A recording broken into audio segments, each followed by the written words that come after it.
Tijuana, Mexico, July 1924. The heat is such that the asphalt breathes. In the air, the smell of dust, roasted garlic, and cheap tobacco. On Avenida Revolution Street, 2 blocks from the American border, stands a restaurant. Not very large, not very handsome, but very lively. At the tables, Hollywood actors who converged here for the weekend. Screenwriters. Studio directors. People who back home, in Los Angeles, have alcohol banned because it is the 3rd year of Prohibition, and they came to Mexico to drink, relax, and forget about propriety. They came for the booze. But they will leave remembering the salad. Here is what hooked me when I started looking into this dossier. The Caesar is one of the most famous salads in the world. It is served in every other restaurant from Moscow to Tokyo. Its name is known to anyone who has ever flipped through a menu at least once.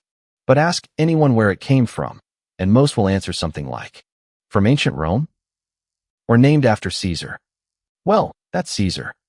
Neither one nor the other is true. No Julius. No antiquity. Only a disheveled Italian immigrant, an empty refrigerator, and 400 Americans with nothing to eat. The legend goes like this. On the 4th of July, 1924, on US Independence Day, the restaurant Caesar's Place in Tijuana found itself under threat of disaster. The flow of American tourists pouring across the border for the holiday turned out to be so powerful that the owner of the establishment, Caesar Cardini, exhausted almost all kitchen supplies. Only the most basic products remained. Romaine lettuce leaves, eggs, olive oil, Worcestershire sauce, lemon, garlic, parmesan, and croutons. Cardini went out into the dining room, and right in front of the guests, on a large wooden platter, created the dressing, mixed it, served it. The room froze. Then clapped. Historians will say that this is a legend, that the exact date and the exact story of the salad's birth are not documented in a way to put an official seal on them. That Cardini's brother, Alex, later claimed that it was he who added anchovies to the recipe, and this is a dispute that the family never publicly resolved.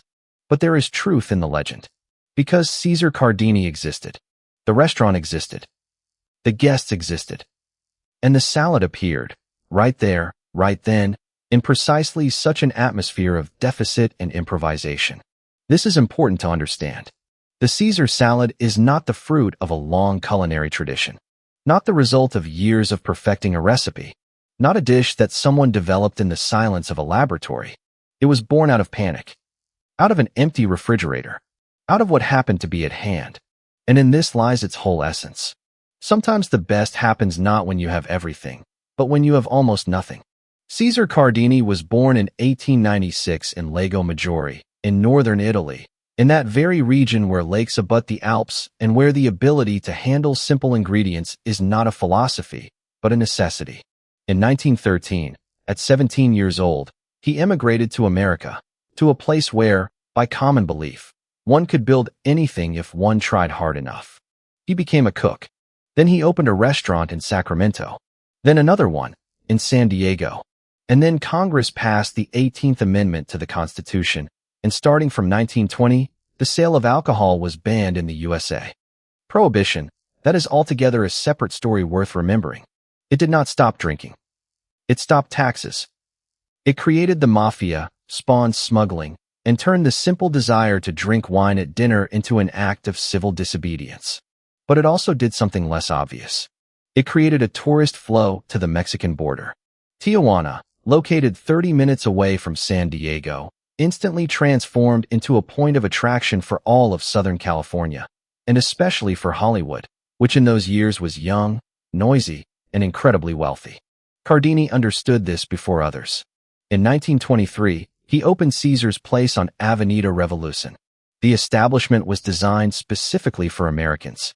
Slightly more expensive than local cantinas, but atmospheric enough so that actors and producers felt not in a cheap dive, but at a small dinner hosted by an Italian who knows a thing or two about food. It worked. The restaurant quickly became fashionable. And right here, the 4th of July, a line of several hundred people, empty shelves, and a wooden platter. I like this detail. Cardini served the salad in a wooden platter, and this was a conscious theatrical choice. He mixed the dressing not in the kitchen, but right in the dining room, in front of the guests. It was a show. It was engagement. People watched their food being born. In 1924, this was an incredible rarity. Cardini, perhaps, created one of the first tableside prepared dishes in the modern sense, when the very process of preparation becomes part of the experience. Today, this surprises no one. Back then, it was almost magic. Hollywood picked it up instantly. Among the regulars of Caesar's Place, Clark Gable, Jean Harlow, Walt Disney, and, especially often, Warner Baxter, the actor who played the first sound role in a major film in 1929, are named. All these people returned home to Los Angeles and talked about the salad. They gave the recipe to their cooks. They demanded it in restaurants.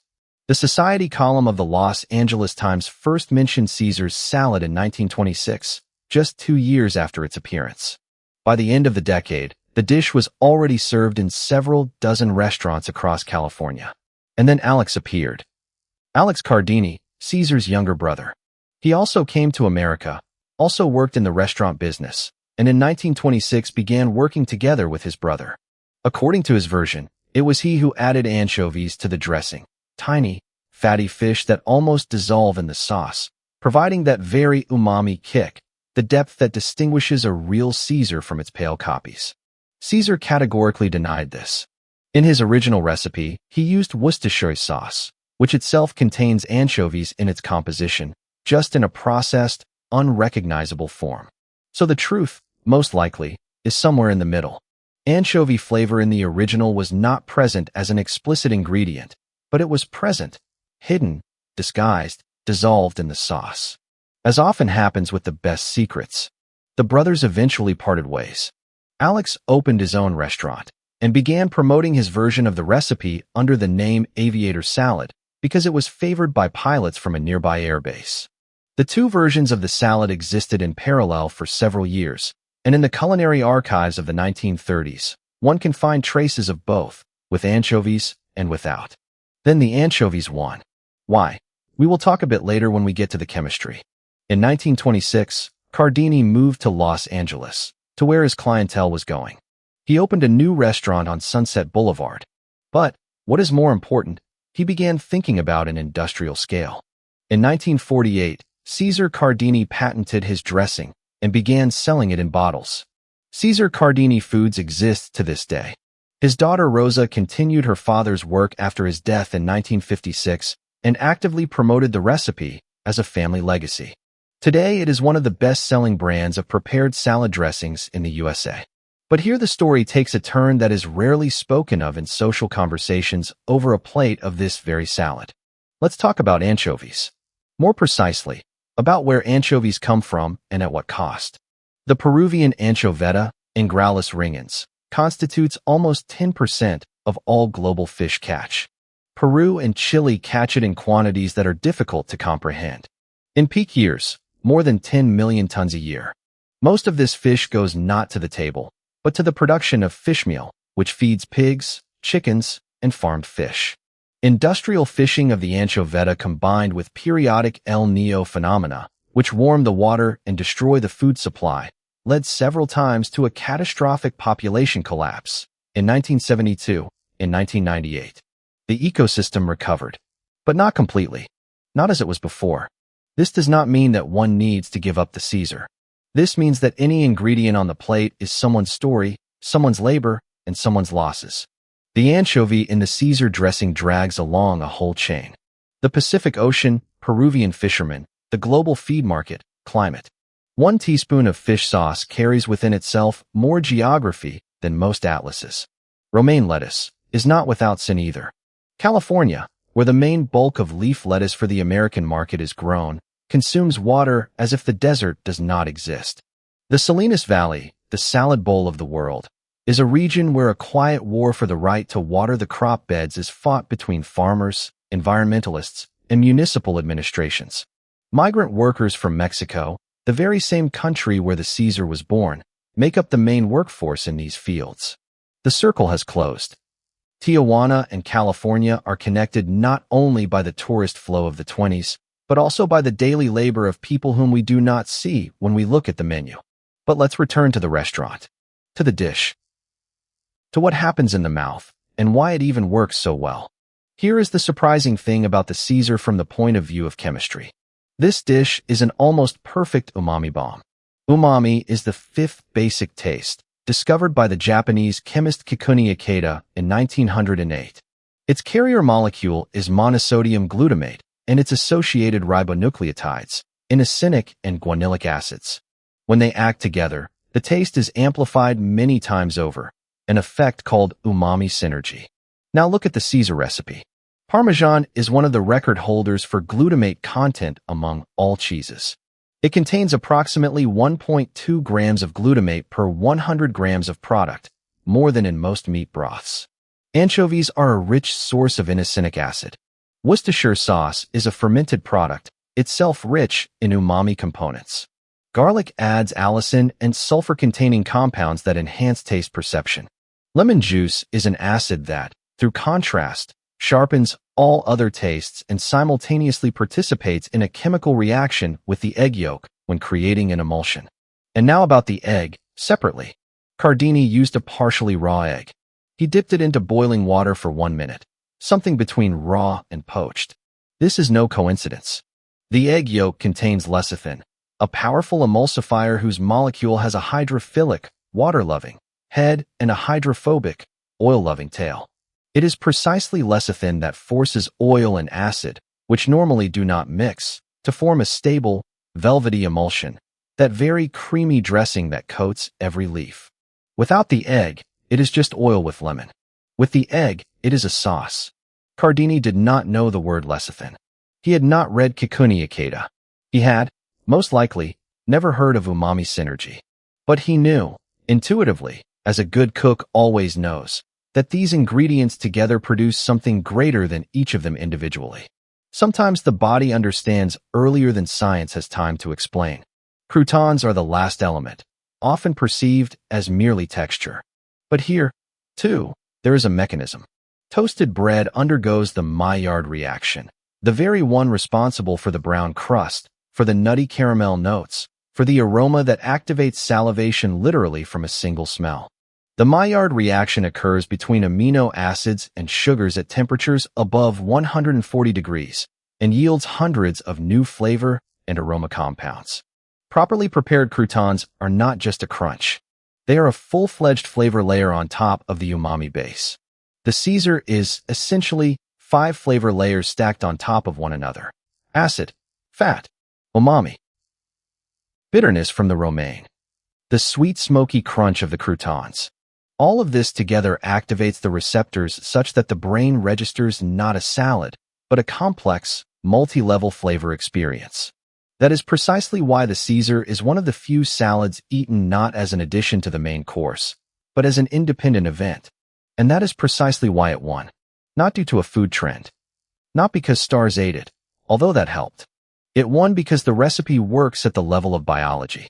Because every ingredient in it does what it is supposed to, and enhances what the others do.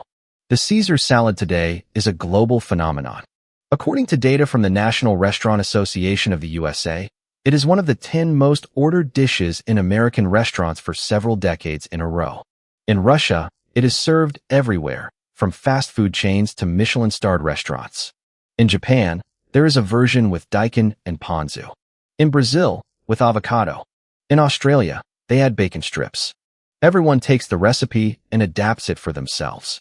Cardini would most likely have been horrified by most of these versions. He was principled when it came to his dish.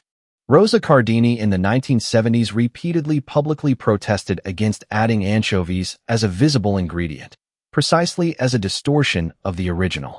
She insisted the anchovy flavor should be present, but imperceptibly, through Worcestershire sauce. No whole fish on the plate.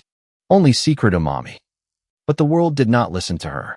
And right here the story takes a final turn that seems most important to me. In 1953, the International Society of Epicures recognized the Caesar salad as the greatest recipe to originate in the Americas in the past 50 years. Not an American recipe. A recipe that originated in the Americas because they wrote it honestly. The recipe was invented by an Italian immigrant in Mexico for American tourists who came there because there was a ban back home. This dish is the product of several borders simultaneously: geographical, legal, cultural. Caesar was not an American. He was a man who happened to be in the right place at the right moment, with an empty refrigerator and a room full of guests. And he made the only correct decision: to go out to the people and cook right in front of them, without fear, without a plan, with what was at hand. Sometimes ideal conditions are not needed. Sometimes all you need is a wooden platter, a handful of ingredients, and the willingness to take a risk in front of everyone. The most important dishes in the history of cuisine are rarely born in culinary schools or research laboratories. They are born at the moment when a person has no other way out, except to take what is there and make something vibrant out of it. The Caesar salad is not a recipe. It is a principle. It says, limitations do not stop creativity. Limitations are creativity. And every time a chef brings a wooden bowl to your table and begins mixing right in front of you, he repeats a gesture from 100 years ago. The gesture of an Italian in Tijuana who walked out into the dining room not because he wanted to impress, but because there was no other way to feed 400 people with what was left in the refrigerator on the 4th of July. This was another dossier of the Culinary Archive. If you want the stories to continue, subscribe to the channel. Every week we open a new dossier. See you in the archive.